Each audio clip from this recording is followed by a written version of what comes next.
যেদিন শপথ নিলাম তারপর থেকে চতুর্দিক থেকে বলে যে সাংবাদিকদের সাথে কথা বলবা খুব সাবধানে। এটা অপ্রিয় হলেও সত্য কথা।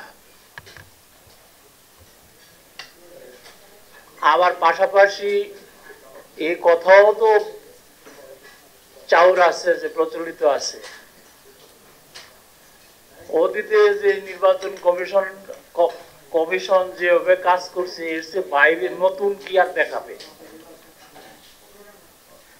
বা সেটারই প্রতিফলন আপনাদের বক্তব্য থেকে আসছে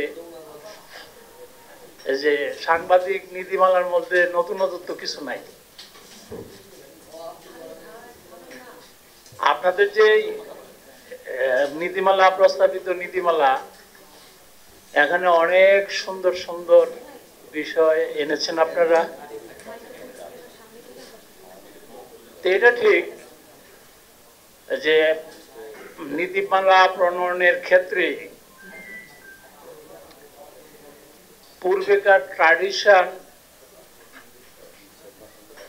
যদি এমন থেকে থাকে যে কোনো নীতিমালা করতে গেলে আপনাদের প্রতিনিধি থাকার প্রভিশন ছিল, তাহলে হয়তো বা কমিটি ফরমেশনটাই ওইভাবে হওয়া উচিত ছিল।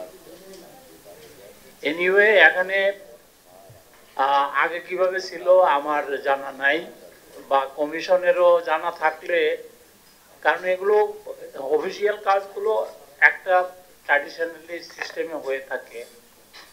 তারপরেও আপনাদের যে এই প্রস্তাব, এটা নির্বাচন কমিশন ওয়েলকাম করে, যে যেহেতু আমরা, আমাদের সবার উদ্দেশ্য তো একটাই, যে একটা ভালো নির্বাচনের জন্য সবাই একসাথে কাজ করব। সেই দিক থেকে কিন্তু আপনাদের গুরুত্ব, আমরা ছোট কাজ, ভালো কাজ, মন্দ কাজ যেটা করি, এটা কিন্তু একবার আয়নার মতো তুলে ধরার দায়িত্বটা হলো আপনাদের, এবং আপনারা এই দায়িত্ব পালন করে যাচ্ছেন। স্বাস্থ্যকর অল টাইম ফ্যামিলি কেক, সব সময় অল টাইম হেলদি লাইফ। সবচেয়ে মুশকিল হয়ে গেল কি, আমি, আপনি, আপনারা সবাই মিলে কেউ কিন্তু আস্থার জায়গায় নাই। আমি আস্থার জায়গায় আছি আমি দাবি করি না। এই যে আস্থার সংকট, এটা আমাদের জাতীয় সংকট। আমি বিচ্ছিন্নভাবে বলতে পারবো না যে অমুকে খারাপ আমি ভালো, আর আপনিও বলতে পারবেন না যে আমি খারাপ আপনি ভালো।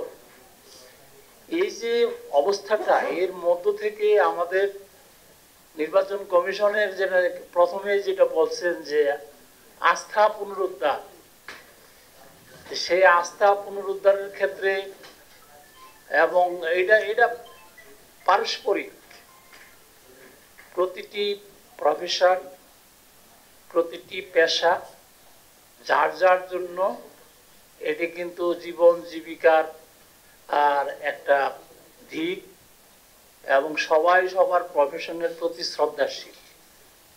এই যে পারস্পরিক শ্রদ্ধা, বিশ্বাস, এটা যাতে সমুন্নত রাখা যায়, সেজন্য আমি ব্যক্তিগতভাবে মনে করি আপনাদের যেই নীতিমালার খসড়া আপনারা দিয়েছেন, এটি যদি আমরা আগে পেতাম তাহলে হয়তো আজকে কি বলে যে আমাদের জন্য আরেকটু সুবিধা হতো। আজকে প্রধান নির্বাচন কমিশনার মহোদয় উপস্থিত নেই। তা আমি বিশ্বাস করি যে প্রত্যেকটা বিষয় চুলচেরা বিশ্লেষণ করা দরকার রয়েছে। আপনাদের দিক থেকেও আমাদেরকে সহযোগিতা করুন, বাস্তবতার নিরিখে যার যার অবস্থান থেকে, যাতে আমরা একটা ভালো নির্বাচন করতে পারি, সেজন্য পরস্পরকে সহযোগিতা করব। এবং আমার মনে হয় যে এটি নিয়ে আরো আলোচনা, পর্যালোচনা, বিশ্লেষণ, আপনাদের অভিজ্ঞতা, আমাদের অভিজ্ঞতা, ফিল্ডের অভিজ্ঞতা, সবাই মিলে আরো মনে হয় যে চিন্তা ভাবনা করে সিদ্ধান্ত দিলে ভুল হওয়ার সম্ভাবনা কম থাকবে। মূল উদ্দেশ্য যেহেতু আমাদের সবার একটাই, আমার মনে হয় যে আলাপ আলোচনার মাধ্যমে এগুলো পরবর্তীতে সমাধান করা যাবে। আমি আর কথা বাড়ালাম না।